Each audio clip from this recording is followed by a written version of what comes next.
बटेंगे तो कटेंगे, एक रहेंगे तो नेक रहेंगे। भारत के अंदर रहना होगा तो रामकृष्ण की जय कहना होगा। अगर आपकी यही हरकत चलती आपके खिलाफ FIR लिखाएंगे और कोर्ट में लिखाएंगे, ध्यान रखना कि भाई हिंदुओं का घर नहीं गिराएंगे, मुसलमानों का घर गिराएंगे। एक फ्लैट को मदरसे के रूप में बनाने का प्रयास चल रहा है। पहले गायत्री मंत्र सुना, पहले मेरे को बहुत मारूंगा, माँ का बोल रहा मारना चालू करूंगा, अभी तुरंत मारना चालू करूंगा। केंद्र में बैठी मोदी सरकार और जिस जिस राज्य में भाजपा की सरकारें हैं, ऐसा लग रहा है उनको खुली छूट दे दी है कि मुसलमानों के प्रति जितनी नफरत तुमसे परोसी जाए उतनी उड़ेलो, तैयार रहो। एक एक इंसिडेंट जो छोटा सा है, नाम मात्र है, जो समाज में हो ही जाता है, उसको हाईलाइट करके बुलडोजर चला करके दिखाओ, क्योंकि बस यही एक रास्ता बचा है जो भारतीय जनता पार्टी की डूबती ही नाव को किनारे तक ले जा सकता है। जब इलेक्शन नहीं होते हैं तो यही भारतीय जनता पार्टी पसमानदा नॉन पसमानदा करके मुसलमानों के वोट बैंक को अपने पाले में करना चाहता है। 3 तलाक से ये सोचे कि मुस्लिम समुदाय के व्यक्तियों का, महिलाओं का बड़ी संख्या में वोट इनके पास आ जाएगा। इनके सहयोगी संस्थाएं बेशक से मुसलमानों को आम तरीके से लिंचिंग करते रहें, मुसलमान भोले हैं, बट जाएंगे, वो समझेंगे नहीं। लेकिन लोकसभा चुनाव ने इन सब मिथ्याओं के ऊपर पानी फेर दिया। दलित समुदाय और मुस्लिम समुदाय ने ऐसा गठजोड़ किया, भारतीय जनता पार्टी 303 से 240 पर आ टपकी। उस सारी कोशिशें याद कर दी लीजिए। लोकसभा चुनाव के दौरान मोदी जी ही तो कहते थे ना, कांग्रेस आ गई तो ये ज़्यादा बच्चों वालों में बांट देंगी, घुसपैठियों में बांट देंगी, मुसलमानों में बांट देंगी। क्या क्या नहीं कहा गया था। कहाँ पर? जहाँ पर नफरत के नाम पर वोट मांगा जा सकता है, राजस्थान जैसे राज्य में, वहाँ पर इस तरह के भाषण। और साउथ में जाते ही विकास का मॉडल। लेकिन इस देश का मुसलमान इन संघियों के अत्याचार से इतना पीड़ित हो चुका है कि राजस्थान में ये जो बोलते हैं वो तेलंगाना और साउदर्न स्टेट में भी उनको समझ में आता है कि ये व्यक्ति कैसा है। अनपढ़ नहीं है वो। और जब ऐसे बात नहीं बनी, लोकसभा चुनाव में नहीं मिला मुस्लिम समुदाय का वोट, दलितों का वोट, तो नए नए आयाम चलाए जा रहे हैं। संविधान की शपथ लेकर कुर्सी के ऊपर कोई भी मुख्यमंत्री बैठता है ना, एक एक मुख्यमंत्री का बयान सुनाऊंगा और आप समझ लीजिए इस देश में सियासत की जो दीवारें हैं उनको रोशन करने के लिए किस तरीके से नफरत का सहारा लिया जा रहा है। सबसे पहले योगी आदित्यनाथ जी का भाषण सुनाता हूं, आजकल वो कर क्या रहे हैं।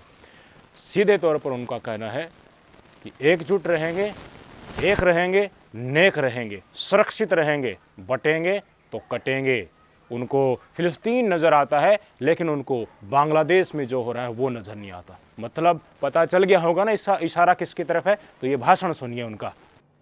बटेंगे तो कटेंगे। आप देख रहे हैं ना, बांग्लादेश में देख रहे हो ना, तो वो गलतियां यहां नहीं होनी चाहिए। बटेंगे तो कटेंगे, एक रहेंगे तो नेक रहेंगे, सुरक्षित रहेंगे और समृद्धि की पराकाष्ठा को पहुंचेंगे। आपने देखा होगा इन सब के मुंह बंद है बांग्लादेश की घटना पर, कोई बोलना नहीं चाहता क्योंकि उन्हें भय है अगर वो बोलेंगे तो उनके वोट बैंक खिसकते हुए दिखाई देंगे। उनके पैरों के नीचे की जमीन जिस पर वे लोग खड़े हैं, वे अंगारे उनको ही जलाते हुए दिखाई दे रहे होंगे और इसलिए वे मौन हैं, बोल नहीं सकते। जो लोग दुनिया के अंदर अन्य मुद्दों पर बोलते हैं, मुखर होकर के बोलते हैं, उनको फिलिस्तीन दिखाई देता है लेकिन बांग्लादेश नहीं दिखाई देता। बहुत दिक्कत हो रही है इनको।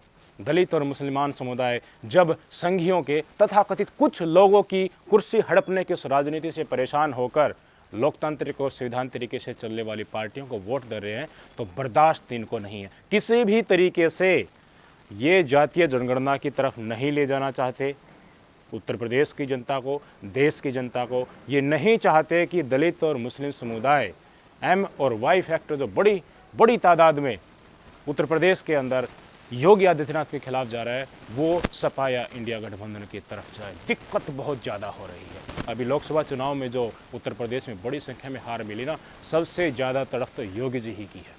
उसके बाद योगी की आपने भाषा देखी होगी, आरएसएस के सरसंघचालक योगी जी से भेंट करके इन्हें ये तो है नहीं गुरु क्या दे सकता है, मेरे अंदर क्या विशेषताएं हैं, मैं क्या करता हूँ, मेरा चाल चलन चरित्र क्या है, सबको पता है।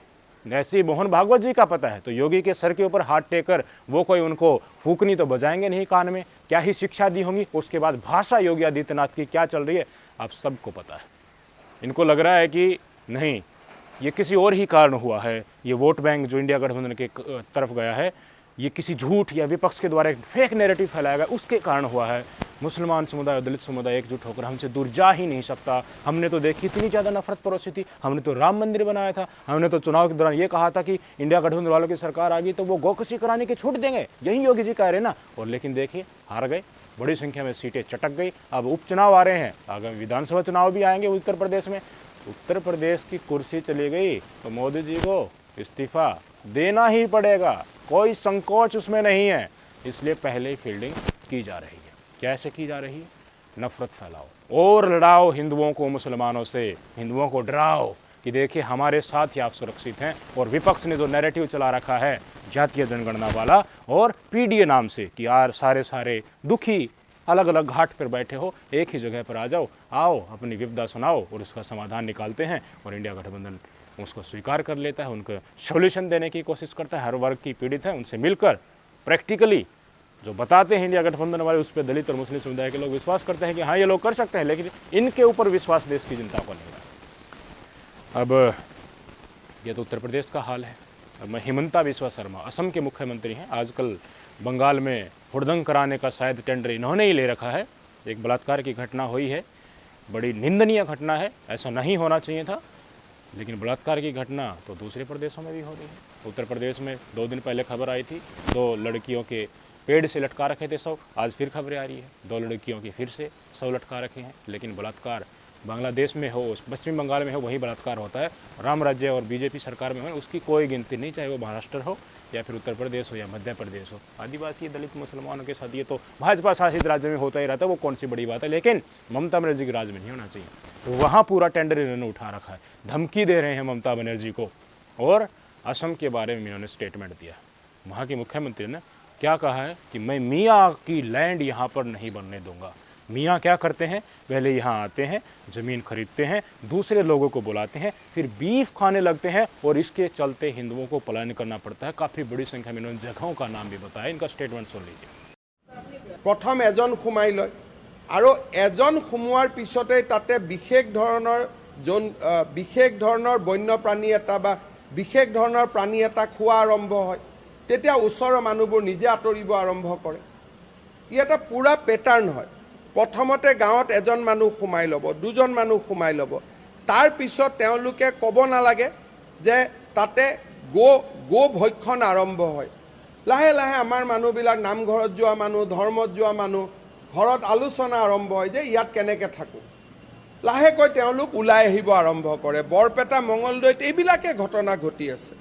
मुझे बताइए, ये वही भारतीय जनता पार्टी है ना जिसके मेघालय के भारतीय जनता पार्टी के मुखिया कहते हैं कि मैं बीफ खाता हूँ और मुझे मेरी पार्टी को इससे कोई दिक्कत नहीं है। ये वही भारतीय जनता पार्टी है जिसने 20 एक्सपोर्ट कंपनियों से चंदा लिया है। ये वही भाजपाई है ना जिनके राज में बड़ी बड़ी कंपनियां हिंदू समुदाय के व्यक्ति मुस्लिम नाम रख कर विदेशों और अब कंट्रीज़ में बीफ को एक्सपोर्ट कर रही हैं। इनके नाक के नीचे हर चीज़ हो रही है। 3री बार प्रधानमंत्री बन चुके हैं, मुख्यमंत्री हिमंता बिस्वा शर्मा है। तो भाई साहब आप बीफ से इतनी दिक्कत है तो खाने क्यों दे रहे हो? नेशनल राष्ट्रीय पशु घोषित करवाइए ना गाय को, लेकिन उससे तो कीड़ा ही मर जाएगा, दिक्कत ही हो जाएगी। फिर तो बीफ खाना लोग बंद ही कर देंगे, फिर आपकी राजनीति कैसे चलेगी? फिर मियाँ की लैंड, नफरतबाज, ये तमाम हर चीज़ में जिहाद नज़र आना, ये आप कहाँ से ढूंढ पाएंगे? कुछ भी हो जाओ। राजस्थान में अब एक नाबालिग स्कूल के लड़के को एक दूसरे समुदाय के लड़के ने चाकू मार दिया, देवराज नाम का लड़का था, उस लड़के की मौत होगी बेचारे की। अब उसमें भी जिहाद निकाला है कि वो नाबालिग जिहाद मुसलमानों के द्वारा, मियाँओं के द्वारा चलाया जा रहा है। शर्म आती है इस व्यक्ति को। इनके स्वयं यहाँ पर बैठे हुए व्यक्ति जो कहते हैं बीच से कोई दिक्कत नहीं, और भी जो दिवंगत आत्मा हो चुकी है उनके मैं जिक्र नहीं करना चाहता, नहीं तो बखिया तो बहुत कुछ इनके बीफ खाने को उधेड़ सकता हूँ। एक व्यक्ति थे जो कहते थे कि ये बीफ इंडियन गाय का थोड़ी है ना, अमेरिकन गाय का है, क्या दिक्कत है? और ये आज इस तरह का स्टेटमेंट दे रहे हैं। मैं सराहना करता हूं असम के विपक्षी पार्टियों का। सारी की सारी पार्टियों ने मिलकर हिमंता बिस्वा शर्मा के ऊपर FIR दर्ज करा दी है कि ये व्यक्ति असम में दंगा कराना चाहता है, हर रोज धर्म के नाम पर नफरत फैलाना चाहता है, संविधान की शपथ लेकर कुर्सी पर बैठा, और ये कर क्या रहा है। बात मुद्दों की करनी चाहिए, विकास की करनी चाहिए, जीवन यापन अच्छी तरीके से हो, ह्यूमन डेवलपमेंट हो, इंफ्रास्ट्रक्चर आगे बढ़े, लेकिन उसकी तो कोई बात ही नहीं। मियाँ मियाँ जिहाद जिहाद। विपक्षी पार्टियों ने इनके ऊपर FIR आज करा दी है। सुन लीजिए और देख लीजिए। चीफ मिनिस्टर हिमंत बिस्वा शर्मा का खिलाफ आज हमारा विरोधी ओपोजिशन फोरम असम, जिसमें 18 पॉलिटिकल पार्टीज हम लोग एक साथ है, हम लोग ने दिसपुर थाना में एक FIR दर्ज किया। 2024 4 जून लोकसभा रिजल्ट आने का बाद से लगातार आसाम CM ने हमेशा कोशिश किया है कम्युनल रायट कराने के लिए, जनता का बीच घृणा पैदा कराने के लिए, कम्युनल रायट कराने के लिए वो हमेशा ऐसा बयान दे रहा है। He should be suspend from the post of the chief minister and he should be arrested immediately. So we launch a FIR in the Dispur police station. ऐसी ही तस्वीरें मध्य प्रदेश से आ रही है। मोहन यादव जी लोकतांत्रिक तरीके से चुने गए हैं ना। आए दिन आदिवासियों के ऊपर क्या होता है, आए दिन मुसलमानों के ऊपर क्या होता है। अभी छतरपुर की घटना आई, दिखाया था ना बुलडोजर कैसे चला दिया गया। उसके बाद उसे जिस व्यक्ति के ऊपर आरोप लगा था उसको भी गिरफ्तार कर लिया गया। जिनके ऊपर आरोप लगे थे उनको परेड भी पूरे बाजार में कराई गई। लेकिन यही भाजपाई जो पश्चिम बंगाल और झारखंड में पुलिस वालों के ऊपर पत्थर मारते हैं, तब कोई इनको बुलडोजर पसंद नहीं होता। बुलडोजर जब मुस्लिम समुदाय का व्यक्ति होता है आरोपी, तभी चलता है। आदिवासियों के ऊपर और बलात्कार की घटनाओं के ऊपर ये उफ नहीं करते हैं। बहुत सारे, सबसे ज़्यादा आदिवासियों के ऊपर अत्याचारी घटनाएं मध्य प्रदेश से ही आती हैं। और MP एक ऐसा स्टेट है जो उत्तर प्रदेश से भी ज़्यादा, जहाँ पर संघ एक्टिव है। नफरत की पहली फैक्ट्री आपको उत्तर प्रदेश से उभरती हुई लगती होगी, लेकिन वो वास्तव में मध्य प्रदेश से उभरती है। क्या कहा मोहन यादव ने, किस देश में रहना होगा तो राम कृष्ण की जय कहना होगा। बताइए, एक चुने हुए लोकतांत्रिक तरीके से, फिर ईसाई कहाँ जाएंगे, सिख कहाँ जाएंगे, मुस्लिम कहाँ जाएंगे, जैन कहाँ जाएंगे। इनका स्टेटमेंट सुनिए। लेकिन सावधान, जो यहाँ का खाता है और कहीं और का बजाता है, ये नहीं चलेगा। भारत के अंदर रहना होगा तो रामकृष्ण की जय कहना होगा। इनसे आप एक्सपेक्ट ही क्या कर सकते हैं। हम उत्तर प्रदेश चले, असम चले, मध्य प्रदेश के मुख्यमंत्री को उनकी भाषा ऐसे तुच्छ वक्तव्य पर, ये कुर्सी पर बैठने के लायक है ये व्यक्ति। यहाँ पर भी अब विपक्ष की भूमिका आ जाती है कि वो कर क्या रहे हैं। वो क्या सिर्फ मुसलमानों के ऊपर, दलितों के ऊपर, आदिवासियों के ऊपर अत्याचार हो रहे हैं, ये माहौल बनाकर ही अपनी कुर्सी आने की प्रतीक्षा करेंगे या विपक्ष में होते हुए कुछ करेंगे भी। सराहना करता हूं दिग्विजय सिंह जी की, जीतू पटवारी की, जो कांग्रेस पार्टी के अब अध्यक्ष MP में बनाए गए हैं। उन्होंने आज चैलेंज करके, अंगुली करके पहले तो ज्ञापन सौंपा और DM को कहा कि तुम्हारी जो बुलडोजर वाली राजनीति है ना, जिसके इशारे पर तुम कर रहे हो, ज़्यादा दिन तक नहीं चलने दूंगा। तुम्हारे ऊपर FIR करने जा रहा हूँ मैं। DM को, डिस्ट्रिक्ट कलेक्टर को उनकी आंखों में आंखें डालकर जीतू पटवारी, कांग्रेस MP अध्यक्ष ने कहा है। सुन लीजिए। अगर आपकी यही हरकत चलती है, आपके खिलाफ FIR लिखाएंगे और कोर्ट में लिखाएंगे, ध्यान रखना। और यहाँ के कलेक्टर साहब कहते हैं कि भाई हिंदुओं का घर नहीं गिराएंगे, मुसलमानों का घर गिराएंगे। ये तो कानूनन जुर्म है। इस कानूनन जुर्म के जो प्रमाण हमारे पास है, उसके आधार पर हम कोतवाली भिंड में जिला कलेक्टर महोदय के खिलाफ FIR दर्ज कराएंगे। शुरुआत बड़ी अच्छी है ना।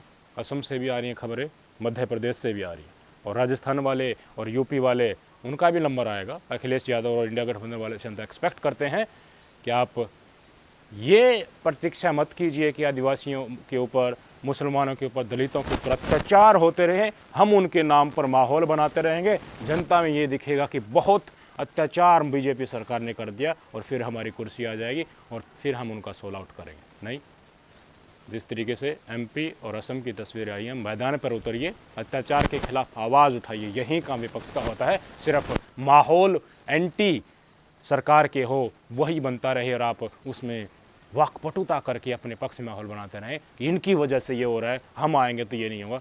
इस चीज़ की प्रतीक्षा मत कीजिए। कितने लोग मर जाएं, कितना माहौल ख़राब हो जाएगा। आपकी सत्ता आने से पहले इस देश को आग के मुहाने में झोंक दिया जाएगा, तब क्या करोगे अखिलेश यादव जी, राहुल गांधी जी, कांग्रेस वालों? कुछ तो सीखो।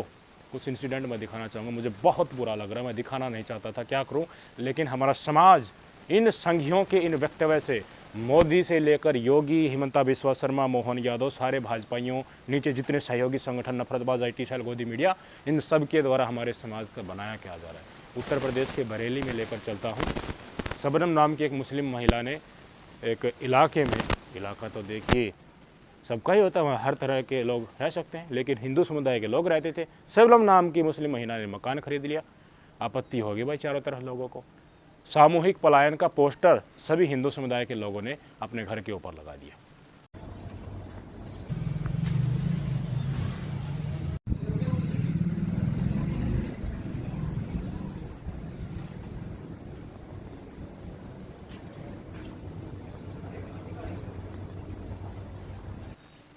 क्या हुआ? मतलब क्या हुआ इसका?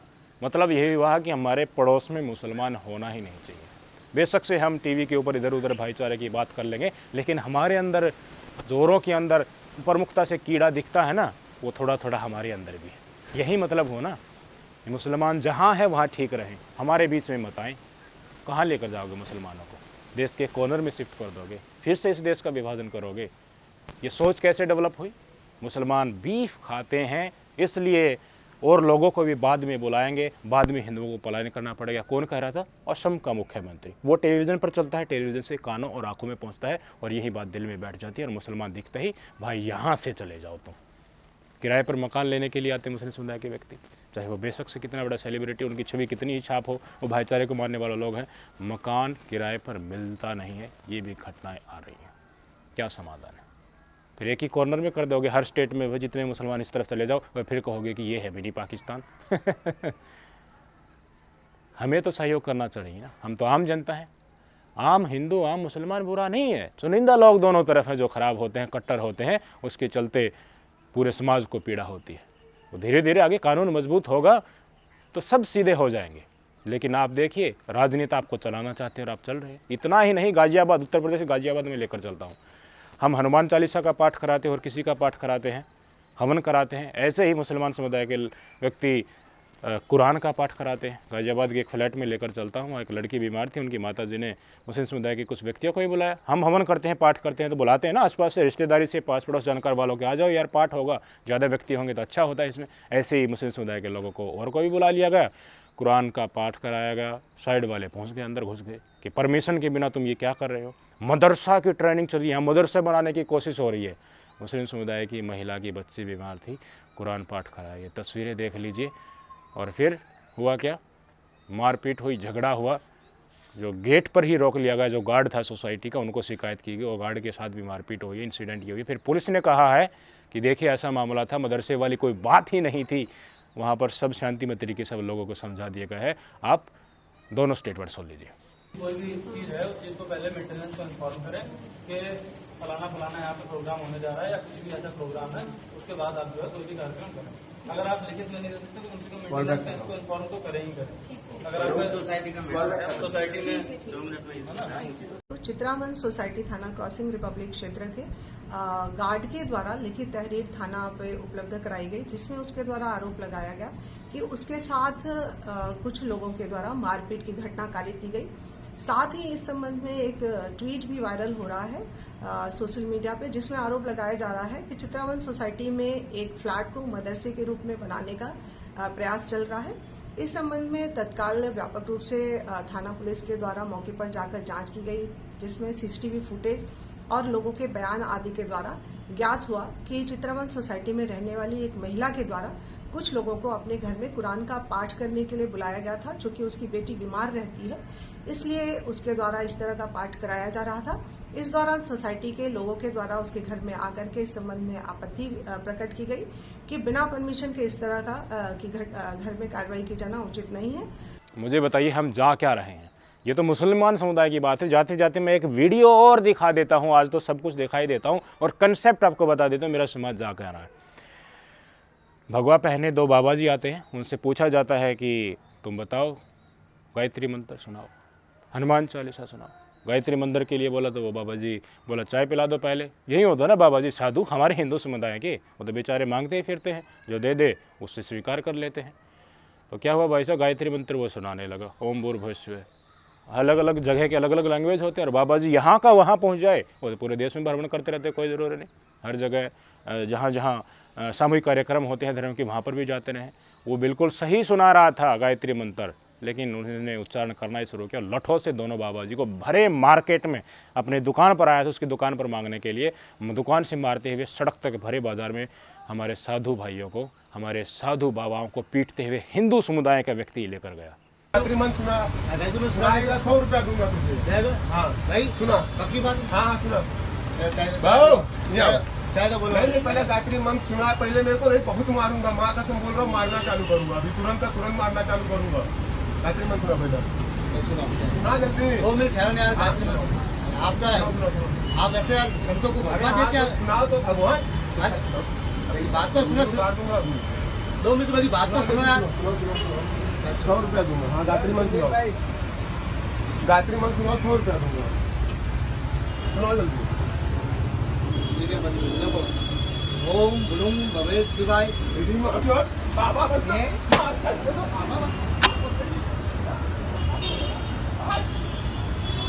कुछ वीडियो मैंने इसलिए नहीं दिखाई क्योंकि वो मारपीट की थी, गाइडलाइंस हैं यूट्यूब की। मुझे बता दीजिए ये क्यों हुआ, आप में दिमाग हो, इस वातावरण को आप समझते होगे तो। ये इसलिए हुआ क्योंकि हमारे अंदर भ्रम फैलाया जाता है कि रोहिंग्या मुसलमान हमारे समाज में घुसते हैं, भगवा धारण करते हैं, वो होते मुसलमान हैं, हमारे पास कोई भी भीख मांगने आता है तो उसका आधार कार्ड चेक करो। यही नफरतबाज और धर्म के ठेकेदार कहते हैं ना, इन्हीं की वजह से आधार कार्ड चेक करो, दाढ़ी कटवा सकता है हिंदू का, भेष धारण कर सकता है, उससे नाम पूछो, उनका पता पूछो, कहीं वो बांग्लादेशी नहीं है, हमारे मार्केट में आएगा तो थूक जिहाद, लव जिहाद, पता नहीं क्या क्या जिहाद खिला करके चोरी करके भाग जाएगा, इनको इस बस्ती में मत घुसने। तो ये माहौल बनाया जाता है ना, उस माहौल का आलम ये हुआ कि हमारे हिंदू समुदाय के असल योगी और बाबा और भगवाधारी थे, उनको लठ पेल दिए। ऊपर वाला कहीं तो देख रहा होगा ना, हिंदू समुदाय के साधुओं को ही नहीं छोड़ रहे। किसने चलाई थी ये नफरत, आज उनको याद कर लीजिए और कहाँ तक पहुँच चुकी है वो।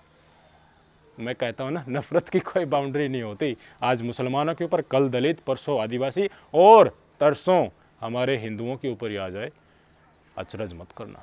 नहीं रुकती है नफरत, किसी के अंदर पल जाती है। नो हिंसा के समय मैंने दिखा चुका हूँ आपको, बुलडोजर चला था, भगवाधारियों और ठेकेदारों के कहने से मुसलमानों के घर भी टूटे और हिंदुओं के भी टूटे। हिंदुओं के टूटे इसकी खबर कहीं चली ही नहीं, और हिंदू समुदाय के उन लोगों को मुसलमान समुदाय नहीं, वहाँ के स्थानीय उन्होंने सहारा दिया। नहीं है हमारे ये सगे। जिस दिन मेरे घर पर बुलडोजर चलने से इनकी राजनीति सही होगी, ये चलाएंगे। और आपके घर पर चाहे आप कितने ही इनके कट्टर समर्थक और अंधभक्त हो, जिस दिन आपकी बारी आएगी वो आप बिल बिलाते रह जाएंगे, लेकिन आपको उसी समय पर धर्म विरोधी और देशद्रोही कहकर आपके ऊपर बुलडोजर जो चला है उसको सही ठहराया जाएगा। समझिए, इस नफरत के जाल से बाहर निकलिए, भाईचारा बनाए रखिए। कुछ लोग चुनिंदा नफरतबाज और गलत हैं, बाकी सब सही हैं। बनाइए माहौल। नमस्कार।